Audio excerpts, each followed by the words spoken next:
Howdy everybody, ArgonMatrix here, welcome you to episode 17 of Celeste. Now I'm doing something a bit different for this video. This is actually going to be post-commentary for this one. Because, as you saw if you watched the last video, we finished up all the B-sides and unlocked all the C-sides for every chapter in the game here. And I was going to do like I did with the B-sides and the A-sides and just do a single video for each of the different C-sides. But I realized that the C-sides are pretty short, being only 3 screens long each. So if I did a single video for each of those, they likely would not be very long, especially once I sped up or cut out all the sort of unnecessary deaths. So I've played through all the C-sides, which we're going to be watching throughout this video, all 8 of them. And I've cut it down to just the more finer points, and you'll see that here as we go through it. I'll talk about the various parts that are hard in each of the C-sides and where I struggled and all that. And let's start with the Forsaken City here, first one. Now this one's actually not that bad. This is going to be the first C-side that is uncut of all of these, actually. For the most part, I had to cut out a lot of deaths in these C-sides, but in this one I had to do no such thing. So that first screen there is really not that bad. Just gotta dash at the appropriate time. Similarly, this one I actually get through without dying, I'm pretty sure. It's really not too bad. You might struggle a little bit with this jump right here at the very end. It's kind of narrow, but once you get used to it, it's not too bad. You can use those binoculars, of course, to watch the screen from a distance, or see what you're getting yourself into. But this screen, again, not too bad. It's the very first C-side, so you wouldn't expect too much from it. It can be a little tricky, and I've obviously practiced a lot of this. This dash right here to get the elevator button, you gotta be pretty quick on the trigger with that one. And then you use the momentum from the actual elevator to get over there. And you gotta make sure not to conserve, or not to use too much stamina there either, so wall kick wherever you can. And you'll see it here, actually, I think, yeah, I actually dashed and kind of messed that one up. But if you keep your wits about you, aim your dashes straight and true, you should get through this one without too much trouble. That time I was just dumb. Like, sometimes I do that where I like think I'm holding to the left or to the right or whatever while I'm trying to grab onto, and then I just don't end up doing it. But yeah, I think this might be the run here that I actually get through it. I'm pretty sure I get through this with less than 10 deaths, all things told, which was stunning to me. I did do a little bit of practice at these C-sides just in my off time, just to get reacquainted with them. And clearly that served me pretty well. That little jump there is pretty narrow as well. And you gotta kind of jump just carefully to get up to the crystal heart in the first place, but once you get it done, obviously not that bad. So that is the first of the C-sides. Done and over with. We'll see the death stats here, and then we'll move on to the old site. For the old site, we'll actually have to do a little bit more editing, just because I didn't quite get it all in a quick enough take to justify that. You see, only 6 deaths there. That's really not that bad at all. Moving on here with the old site, the C-side. It is a honestly, like the very first screen of this C-side. Probably the easiest of any of the C-sides in the game. It's kind of there to teach you that little maneuver that you saw at the very beginning there, where you can like hold the climb button as you exit a block, hold the climb button and hold like a direction to cling onto, and then you can cling to that block as you come out of it. I think that's mainly what that first screen is all about, but it's painfully easy if you already know that mechanic. This screen's not too bad either. I struggle with it a tiny bit, but once you get a handle on it and know the sort of pattern to go through, it's not bad. We don't have to worry about the cosmic clones on this screen. This screen is quite a bit more difficult. You can see there's a lot of different blocks to dash through. It took me a while to get through all this. You do have to collect all these elevator buttons. I mean, technically you don't have to. There's a way to get through this without doing it, but it's not for the faint of heart, I'll tell you that much. And this sort of sets up the trend. I mean, I guess the very first C-side did, where the final screen on each of these C-sides is significantly harder than the other screens most of the time. Like, I think 90% of my deaths on the C-sides are honestly like on the final screens, which makes sense. So that part there is a little bit finicky. You gotta, like we'll see here, you gotta dash pretty quickly and reliably. You gotta cling onto the block again there.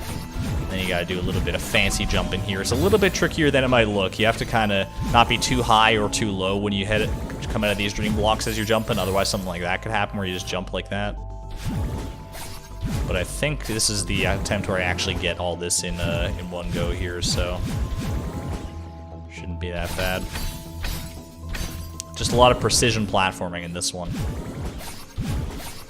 But if you keep your wits about you and react fast enough, once you get up here, you're pretty much home free. As long as you don't dash sideways into those spikes at the very end, you're good. So that is 2 seasides down and done already. So if I remember right, that one took about like 12 minutes of recording, whereas the first one only took like 3 to 4 minutes of recording. So it's a significant difference for sure. It's not the easiest seaside, but we'll see later on. Actually, I have, I think, 3 of the seasides total. I didn't have to cut anything out, which was kind of mind-bending to me. But there you go, 28 deaths on that one.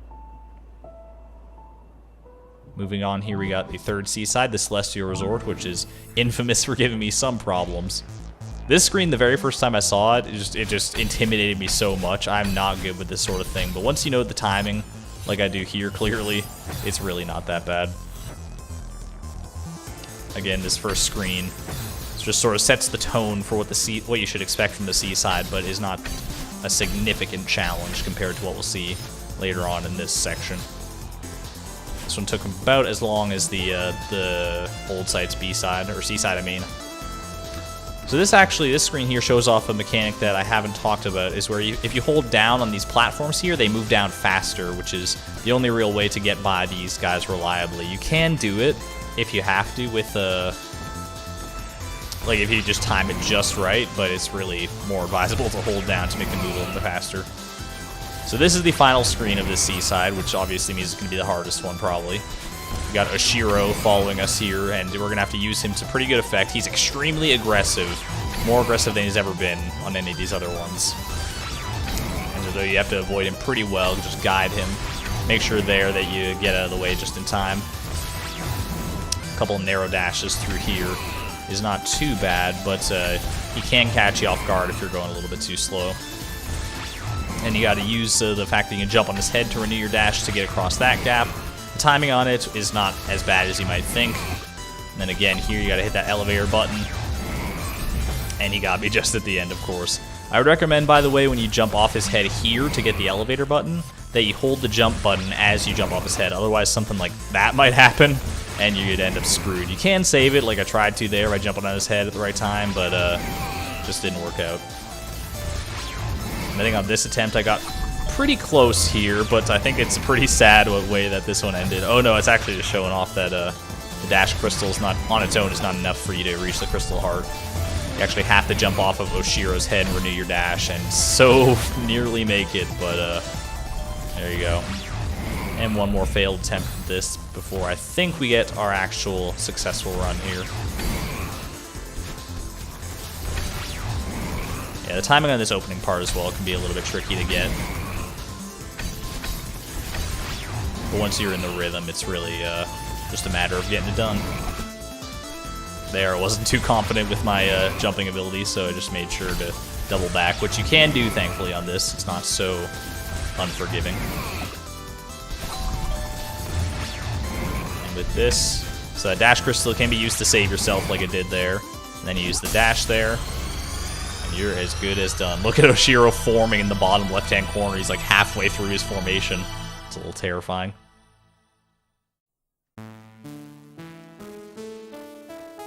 That is the 3rd seaside complete. Leaving Oshiro's hotel for the final time. Oh, unless we go back for the golden strawberries, of course, in which case I'm sure we'll have a great time doing that. Boy, oh boy. Another 34 deaths in there. Roughly the same as the last seaside we just went through. Now the Golden Ridge here, I believe, is the second one that I didn't really have to cut anything out, which surprised me because the actual 3rd screen of this one is pretty rough. So now we've got to do more of these vertical wave dashes up the walls, that like we learned in the Summit B-side, which we did a little bit of in the seaside in the Celestial Resort, like a tiny bit of. But from each seaside here on out, this is going to be a pretty main mechanic, having to do this vertical wall dash, especially in like the Mirror Temple and onwards. I don't think we have it too much in the Golden Ridge. So that first screen was obviously not that bad, just sort of getting you reacquainted with that mechanic. This screen can be a little tricky. You got to manage your stamina on this block pretty well, because you're just going to have barely enough. Like you can see I was already running out there.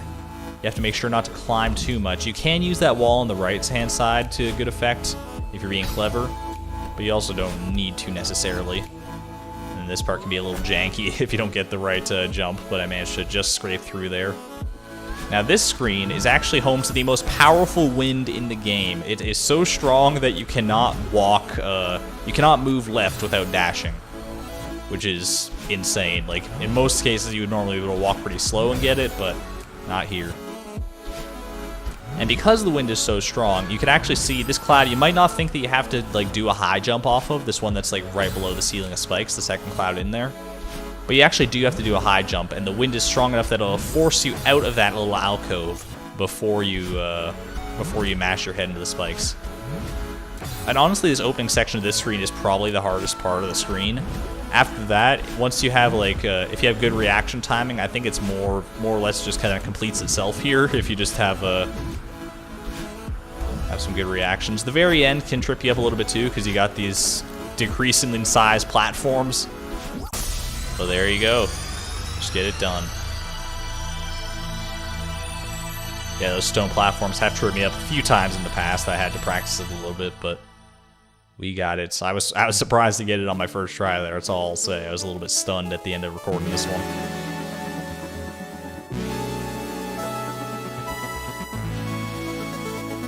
Yeah, so I think this is the second least amount of deaths I had in any of the seasides here. Second only to the very first one. We had 12 deaths here, which is pretty good. But at any rate, we're moving on to the fifth one, the Mirror Temple now. And this one threw me for a loop. I think this is the one I did like the second worst on. The worst one is still yet to come, don't you worry. So yeah, you can see now we're doing a lot more of these wave dashes up the walls here. This is not too bad. You just got to get in the rhythm of this, and you'll be fine. You just got to do sort of the same thing 3 times in a row. Again, this screen you can more or less see what you have to do. You just got to dash up and kick off the wall at the right time. And as long as you catch that block on the far side, you can just ride it down to victory here. Now this third screen though, this is what really threw me for a loop, because I'm really bad at timing when I need to dash out of these in order to hit this. As you can see, I dashed just into the ceiling twice in a row there. That's a common way for me to die in this room. Managed to nail that second one there though. Then you gotta do it again here. This one here looks like you kind of have to, but you can actually just cling onto that one and jump over, which is not too bad. And that jump right there actually is probably the one that throws me off the most. I've cut out a lot of deaths here, but that jump right there that I just did is probably where I have the most deaths in this entire thing.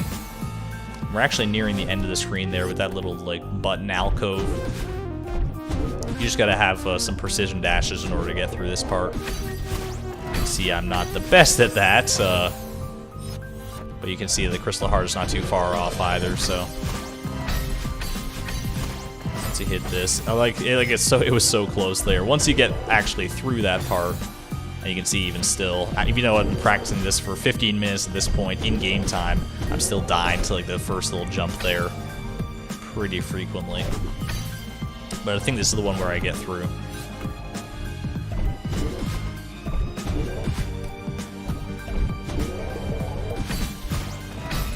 Easy enough. And once you get to this end part, you just got to be careful not to step off the platform accidentally, and you're good. I'm pretty sure I did that actually in my very first time through the seaside on my main file.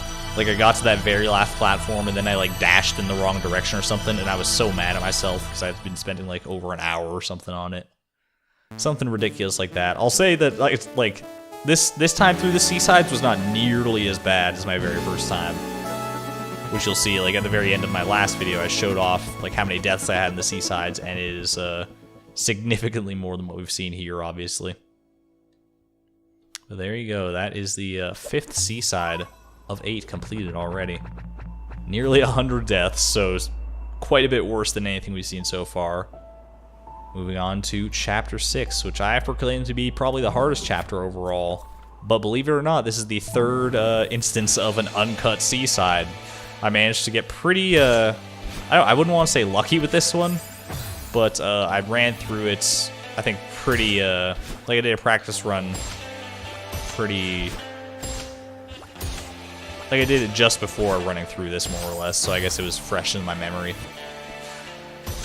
Now this first one's not too bad, especially if you suck at vertical wall dashes like this, like me, then it can be a little bit tougher, but really that's the entire challenge of this first screen. That and getting the proper trajectory on these things, obviously, which can be easier said than done. But those sideways dashes are your friend for lining things up. I think this screen is actually honestly probably where I struggled the most in the seaside, but once I get past this, it's pretty smooth sailing from there on out. The third screen again throws me for a bit of a loop. The third screen in this one's actually a bit unique among the seasides in that it's the only one that has a checkpoint midway through, which seems strange. It's kind of like there's almost 4 screens in this seaside, even though the third one is like there's no screen transition. Anyway, here you got to use the feather to good effect. I think I actually get through this in one fell swoop if I remember right. You gotta cut the corners pretty close on that one in order to actually make it to that wall. But after a few tries, it shouldn't be too bad.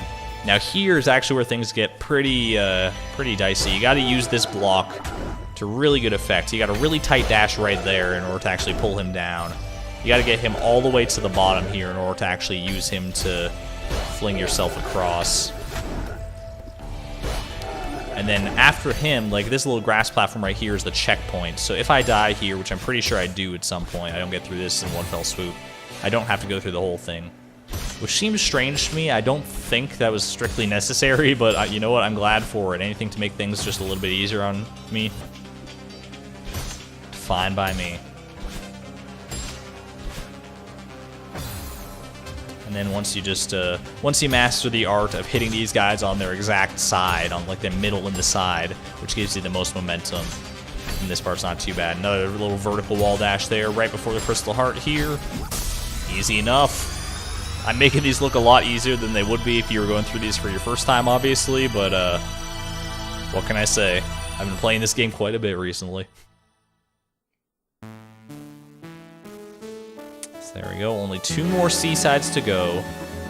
The next one coming up here, the Summit Seaside, though, that is it's probably the hardest level in the game. If I had to, like, I know I said that about the Chapter 6 B-side here, but honestly, like, the final screen of the Summit one that's coming up here, and even the first, like, screen of this next seaside that's coming up, they are just hellish. I think I took about 30-35 minutes on this seaside compared to like my second worst seaside, which I think was the Mirror Temple, only took like 15 minutes, so you can already tell. So with the double dashes, they're gonna put us through a bit of strain here, especially on this first screen, of using a lot of these wave dashes. Thankfully, you can sort of like save yourself with these crystals, so you're not necessarily gonna be dead if you miss a jump on this one. You can actually sort of realign yourself pretty easily by clinging to the wall and falling on back down, as you can see here. You gotta line up, like, I think you gotta do like 4 of these wave dashes in a row in order to get past this section, which is it's my Achilles heel, it really is in this game. Once you get past the 4th one, it's actually fairly simple to get through the rest of this screen. It's only a couple of narrow dashes and then you're through it. The second screen here is actually like extremely easy compared to what's to come. You just gotta line up these springs. It's pretty cool that you actually hit the same spring as it's falling there. I actually really like that mechanic. And then you're through. Now this part, I'm gonna make it look like I've cut out a lot of stuff here. I die so much to like basically every part of this screen that I've sort of mastered it inside and out, and even then, like, I still took me a long ass time to get through here. Like, I don't even know what to say about this. That part right there, that dash is, you gotta pull back a little bit. You gotta be not as far to the right as I was there in order to actually get through that. You gotta pull back, and you gotta do it a couple times. It's kind of like, really, it's hard to explain what I'm doing in a lot of these instances, especially in this part here. You just really gotta get a feel for it. Yeah, that part right there, you gotta be a little bit further to the left when you're dashing. kind of like you'll see right here. And you don't want to get the full jump on that cloud, you just got to get a little bit of a boost. Do a wave dash here, which I don't have much trouble with that one for some reason. I guess you have ample time to line it up or something. This little spike maze here is the bane of my existence. It's actually pretty near the end of the level, this part. But it's just so precise, and you got to react so fast in this part that it's so... it kills me more than anything else. Especially this part right here, this dash right there. You got to be pretty far to the left, otherwise you're going to hit that rightmost spike wall more often than not. I cut out many deaths to that one. That I'll assure you. And you can see the actual very end here is approaching. That little grass patch right there is the end, which made that death all the more painful. But I think I've cut out quite a bit here. This is going to be our final run, so again, not nearly as bad as I was expecting it to be, honestly, especially because I didn't get like a full, like I did a practice run a little bit for this one. I didn't complete the seaside in my practice run. I got to this screen, I just didn't get through it. You can also go like under here, where at this part, there's a little gap in the spikes down there. I think it's a harder path to take personally, but you can do it. And just some nice precise dashing here. One last little troll as this part falls off. And then you get a nice little peaceful scene here, which is kind of awesome. It's hard to believe that it's over, isn't it? Funny how we get attached to the struggle. You're telling me, lady. Promise me that you'll take care of yourself, okay? Just a nice little moment to say goodbye. It's pretty sweet. Well, what are you waiting for? I don't know what happens if you fall into the pit at this part. I'd like to think that they're not so mean as to respawn you at the start of the screen, but I didn't want to test it, I'll say that much. I just like to hope that they would spawn you right at that like little cherry blossom tree at the very end there or something. So that is the Summit Seaside, very much in a nutshell, very much condensed from its original form.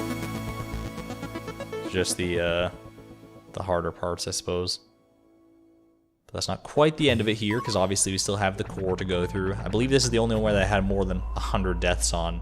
And just barely more than 100 though, so still not that bad. And here comes the final seaside, the core, which is a pretty cool seaside. I actually really like this one. And similarly to the B-side, you have to get through every other seaside before you can even enter this one. You need 23 crystal hearts, which means every single level has to be completed up till now. And then, in this very opening screen, they teach you, this is the very formal moment where they teach you this wave dash maneuver. Even here, in the very final level of the game, they're teaching you new stuff. It's just so cool, dude. So you gotta do like, I think like, what is it, 3 of them in a row here, maybe 4 to actually get through that screen. Took me a while to actually get the hang of it, but it's not that bad once you do. I would say the core seaside here is actually probably the most consistently difficult between all 3 screens. The third screen is still far and away the hardest, which is consistent with all the other seasides. But these first 2 screens are also no slouches. Like you'll see here, you've got to be a real master of these momentum blocks in order to get through this part. There's a very narrow window there that you have to get through. But once you do, the rest of this is not that bad. Once you get to that cold switch at like this part right over here, the rest of this is pretty simple because you just gotta more or less line yourself up with these guys and you're pretty much through. Now this screen's very cool because it incorporates elements from every chapter before this one, which is kind of a theme that happened as well in like the core B-sides and A-side, I think. Like you can see the very first, like this, it opens up with this elevator from the Forsaken City, and you go through the dream blocks and stuff, incorporating elements from the core all the while along here. It's just a very cool little finale. You can go through that third dream block. I like to jump over most of the time. It just feels easier to me. Don't get any height from those clouds if you can help it. You can cling to these walls here, but they will fall, so I like to just wall jump and wait for the lava. I'd recommend actually standing on that block instead of clinging to it the entire time, just to save a little bit of stamina. You can see I was running out near the very end there. Got some narrow dashes to go through here. And you really gotta time this better than I was there in order to actually make it so that the lava is not right there when you're getting that last crystal. Which is kind of a theme here as well, because there's a little platform that we're gonna have to land on right down there. But if the lava's coming up, then you really, like, you just gotta wait a little bit. You gotta have a little bit of patience. But as we'll see in this, what I think is the winning run, which really, this one didn't take me that long. I think about 10, 11 minutes kind of thing.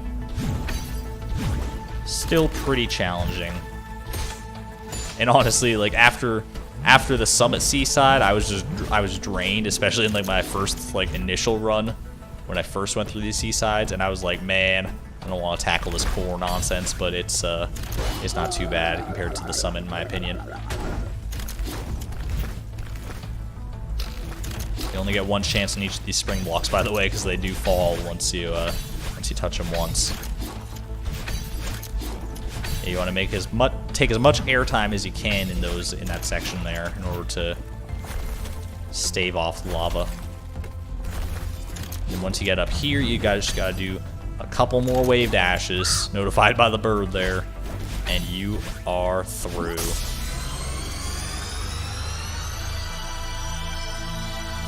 And that is it for the seasides of Celeste, and pretty much Celeste as a whole. There you go. I hope you didn't mind the format of this video too much. I just thought it would be a little bit silly to do each of the seasides in isolation in their own videos. They would have just been very short videos for the most part. I think it was better to just clump them all together like this and do it like that. But that's more or less it for Celeste for the time being. I do have some bonus videos lined up to do like a Pico 8, which is the sort of like pre-Celeste game. You'll see what I'm talking about. And I also talked about wanting to do the golden strawberries, so let me know if you want to see those in like a stream format, or if you wanted me to do it sort of like I did with this video, where I just sort of cut down to the highlights, I guess. Going back in here, I'm just going to show off real quick the journal, all the deaths and everything.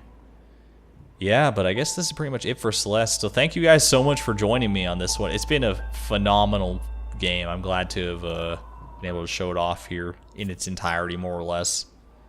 I'm not sure where we're gonna go from here. Like I said, I got a couple of bonus videos lined up, and then one little last hurrah at the very end. I've got a little something special planned. But I'm glad you guys have joined me on this one. It's been a really good game to bring the channel back with, I think. And I hope to keep going with games like this that I've just loved playing, and just thank you guys again. I'm getting a little all emotional here, but I digress. I better end it off. Thank you everyone so much for watching. I'll see you next time. This is ArgonMatrix signing out. Thank you and good night.